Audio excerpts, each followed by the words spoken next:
नमस्कार, स्वागत है आपका सिटी पोस्ट लाइव में। मैं हूं ऋषि। बिहार की राजनीति में विश्वास मत के बाद भी सियासी घमासान थमता नजर नहीं आ रहा है। सम्राट चौधरी सरकार ने विधानसभा में बहुमत साबित कर दिया है, लेकिन अब इस पर सवाल उठने लगे हैं। जनसुराज के सूत्रधार प्रशांत किशोर ने इस बहुमत को लेकर गंभीर आरोप लगाए हैं। बिहार विधानसभा के विशेष सत्र में मुख्यमंत्री सम्राट चौधरी ने विश्वास मत हासिल कर लिया। एक पंक्ति के प्रस्ताव यह सभा वर्तमान मंत्रिपरिषद में विश्वास व्यक्त करती है, कुछ सदन ने ध्वनि मत से पास कर दिया। करीब 100 मिनट की चर्चा के बाद यह प्रस्ताव पारित हुआ और विपक्ष की ओर से मत विभाजन की मांग भी नहीं की गई। वहीं विधानसभा अध्यक्ष डॉक्टर प्रेम कुमार ने ध्वनि मत के आधार पर सरकार के पक्ष में फैसला सुनाया, जिसके बाद सम्राट चौधरी सरकार ने आधिकारिक तौर पर बहुमत साबित कर दिया।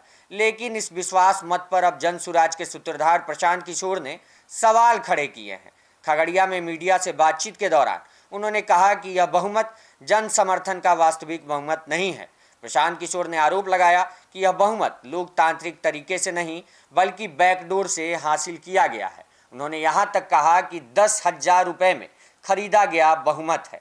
पीके ने यह भी आरोप लगाया कि सरकारी तंत्र का दुरुपयोग कर यह बहुमत जुटाया गया और इसमें चुनाव आयोग की भूमिका पर भी सवाल उठाए।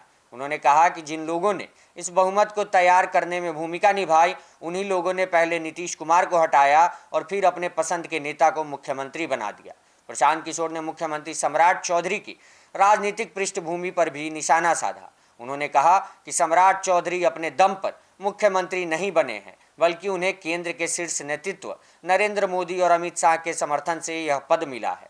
इसके साथ ही उन्होंने सम्राट चौधरी के चाल, चरित्र और चेहरे पर भी सवाल उठाते हुए पुराने मामलों का जिक्र किया और कहा कि उन्हें अदालत से पूरी तरह बरी नहीं किया गया था। पीके के इन बयानों के बाद बिहार की राजनीति में बयानबाजी और तेज हो गई है। जहां एक ओर सरकार अपने बहुमत को संवैधानिक और वैध बता रही है, वहीं विपक्ष और अन्य राजनीतिक दल इसे नैतिक और जन समर्थन के आधार पर चुनौती दे रहे हैं।